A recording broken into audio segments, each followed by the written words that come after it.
বিপদের মুখে Israel. Supreme কোর্টের এক ঘোষণার পর শত শত ইসরায়েলি সেনা কর্মকর্তা একসঙ্গে পদত্যাগের আবেদন জমা দিলেন। গাজায় চলমান যুদ্ধের মধ্যে কেন এই গণপদত্যাগ? সেনাবাহিনীর এই সিদ্ধান্ত অপারেশনাল সক্ষমতাকে কতটা গুরুতরভাবে ক্ষতিগ্রস্ত করবে?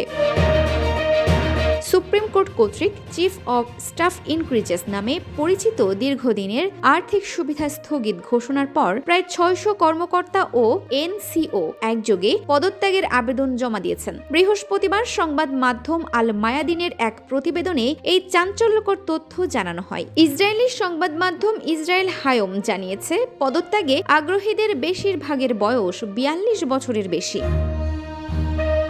মাস শেষ হওয়ার আগেই তারা বাহিনী ছাড়তে চান, কারণ ওই সময়ে সুবিধা স্থগিত কার্যকর হবে এবং তাদের কোনো আইনগত সুরক্ষা থাকবে না। এই আর্থিক সুবিধা দীর্ঘদিন ধরে সেনাবাহিনীতে কর্মরতদের ধরে রাখার প্রধান উপায় ছিল।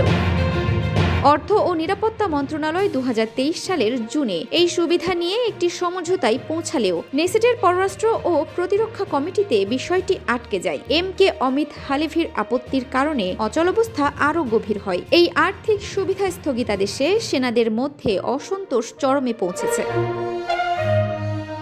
চাপ বাড়তে থাকায় প্রধানমন্ত্রী বেনিয়ামিন নেতানিয়াহু সেনাবাহিনীর প্রস্তুতি ও সম্ভাব্য ক্ষতি নিরূপণে একটি বিশেষ বৈঠক ডাকবেন বলে আশা করা হচ্ছে। গাজায় চলমান যুদ্ধের কারণে কর্মী সংকটের সময় এই পদত্যাগ সেনাবাহিনীর জন্য বড় চ্যালেঞ্জ। ইসরায়েল হায়মের বিশ্লেষণে বলা হয়, সৈন্যদের আর্থিক নিরাপত্তা ভেঙে পড়ায় অনেকেই সামরিক বাহিনীতে নিজ ভবিষ্যৎ নিয়ে দীর্ঘস্থায়ী যুদ্ধ, ক্লান্তি ও অসন্তোষে ভুগতে থাকা আইওএফকে এখন তাদের সাম্প্রতিক ইতিহাসের অন্যতম গভীর প্রতিষ্ঠানগত অস্থিরতার মুখোমুখি হতে হচ্ছে। অনেক জরুরি পদক্ষেপ নেওয়া সত্ত্বেও পদত্যাগ ঠেকাতে ব্যর্থ হচ্ছে সেনা নেতৃত্ব। কর্মকর্তারা সতর্ক করছেন, পরিস্থিতি আরও অবনতি হলে মধ্যম ও সিনিয়র পর্যায়ের কর্মকর্তাদের ব্যাপক পদত্যাগ সেনাবাহিনীর অপারেশনাল সক্ষমতাকে গুরুতরভাবে ক্ষতিগ্রস্ত করবে।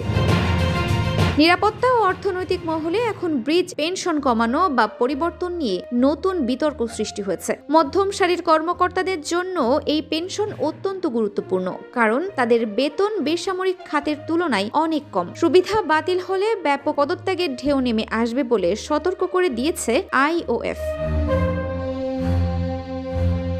ইসরায়েল হায়মের প্রতিবেদনে বলা হয়, সেনা কর্মকর্তারা সুবিধা কমানোর যে কোনো উদ্যোগের বিরোধিতা করছেন এবং বলছেন, প্রতিশ্রুতি ভঙ্গ হলে সিনিয়র সার্জেন্ট, লেফটেন্যান্ট ও অভিজ্ঞ কর্মকর্তাদের বড় অংশ বাহিনী ছেড়ে চলে যেতে পারে। এই গণপদত্যাগ কি গাজা যুদ্ধ এবং ইসরায়েলের অভ্যন্তরীণ স্থিতিশীলতায় বড় কোনো প্রভাব ফেলবে? নেতানিয়াহু কি এই আর্থিক অচলাবস্থা কাটিয়ে উঠতে পারবেন? কমেন্ট বক্সে আপনার বিশ্লেষণ জানান।